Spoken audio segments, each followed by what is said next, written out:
के द्वारा अपनी मांगों के लिए सड़कों पर आंदोलन किया जा रहा है।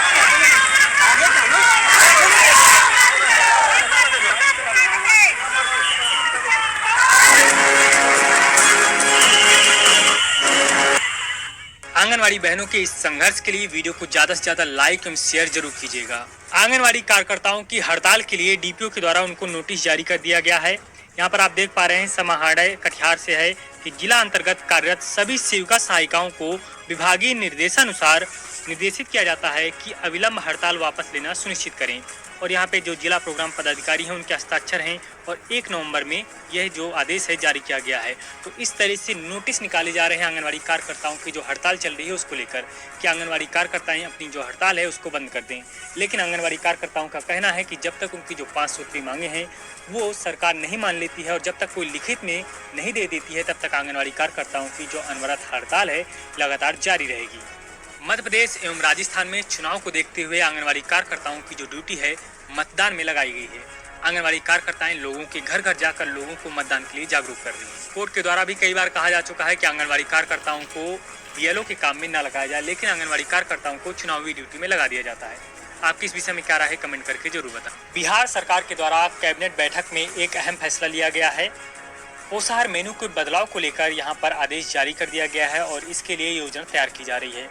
यहाँ पर आप देख पा रहे हैं कि दिसंबर में आंगनवाड़ी केंद्रों पर बच्चों को मिलेगा दूध और अंडा, यानी कि आंगनवाड़ी केंद्रों में अब दूध और अंडा देने का योजना तैयार की जा रही है। पटना की खबर है कि आंगनवाड़ी केंद्रों में छठ पूजा के बाद करीब दिसंबर महीने से यानी कि अगले महीने से बच्चों को दूध और अंडा नियमित मिलेगा।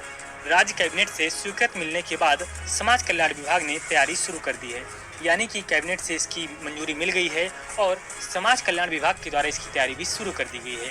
विभाग के मुताबिक केंद्रों पर दूध की सप्लाई सुधा के साथ मिलकर होगी, यानी कि सुधा जो दूध है उसके द्वारा यहाँ पर आंगनवाड़ी केंद्रों में ये पहुँचाया जाएगा। उसके साथ यहाँ पर अंडा की जो सप्लाई होगी वह जीविका दीदी एवं जो थोक विक्रेता होंगे उनकी मदद ली जाएगी। जिलों को इस संबंध में दिशा निर्देश भेजा गया है।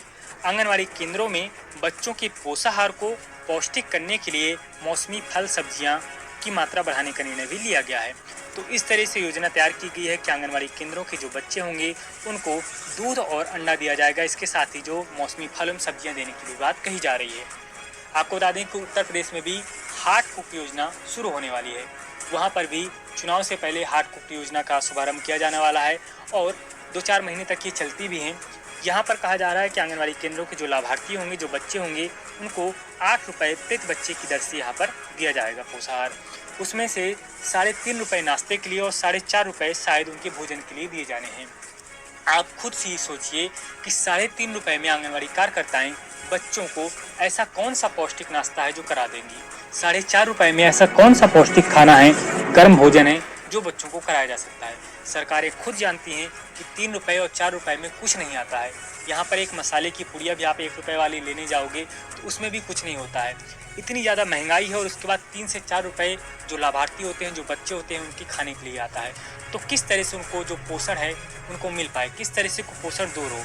लेकिन सरकारें केवल यही कहती हैं कि हम आंगनवाड़ी कार्यकर्ताओं के उत्थान के लिए प्रयास कर रहे हैं, कुपोषण को मिटाने के लिए प्रयास कर रहे हैं, लेकिन आंगनवाड़ी खुद ही कुपोषित है।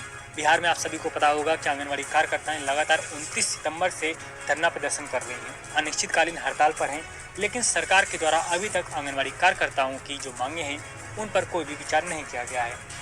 लगातार आंगनवाड़ी कार्यकर्ताओं के जो संघ के प्रमुख होते हैं उनके साथ बैठकें की जाती हैं, बैठकों का कोई भी फल नहीं निकलता है। ये कहा जाता है कि आप हड़ताल तोड़ दीजिए, उसके बाद जो कुछ भी होगा हम अपने स्तर से प्रयास करेंगे। लेकिन आंगनवाड़ी कार्यकर्ताओं का कहना है कि जब तक आंगनवाड़ी कार्यकर्ताओं की जो मांगे हैं उन पर कोई लिखित विचार नहीं दे दिया जाता है सरकार के द्वारा, तब तक जो अनिश्चितकालीन हड़ताल है लगातार जारी रहेगी। इसी के साथ ही अब कहा जा रहा है कि आंगनवाड़ी केंद्रों में दिसंबर माह से जो दूध है और जो अंडा है, जो लाभार्थी हैं, जो बच्चे हैं, उनके लिए दिया जाएगा। अब देखना ये होगा कि आंगनवाड़ी केंद्रों में ये किस तरह से आता है। क्या दिसंबर में आंगनवाड़ी केंद्र खुले होंगे या नहीं, क्योंकि आंगनवाड़ी कार्यकर्ता हड़ताल पर हैं और जब तक आंगनवाड़ी कार्यकर्ताओं की जो मांगे हैं पूरी नहीं होंगी तब तक आंगनवाड़ी केंद्रों को खोलने का कोई सवाल ही नहीं उठता है। क्योंकि आंगनवाड़ी कार्यकर्ताओं ने ठान लिया है कि जब तक उनकी मांगे पूरी नहीं होंगी, लिखित तरीके से पूरी नहीं होंगी, तब तक ये जो यहाँ पर जो कुछ भी योजना होगी या विभाग की तरफ से जो भी आदेश आएगा आंगनवाड़ी कार्यकर्ताएं उसका खंडन करेंगी। अब देखना ये होगा कि यह किस तरह से लागू होता है।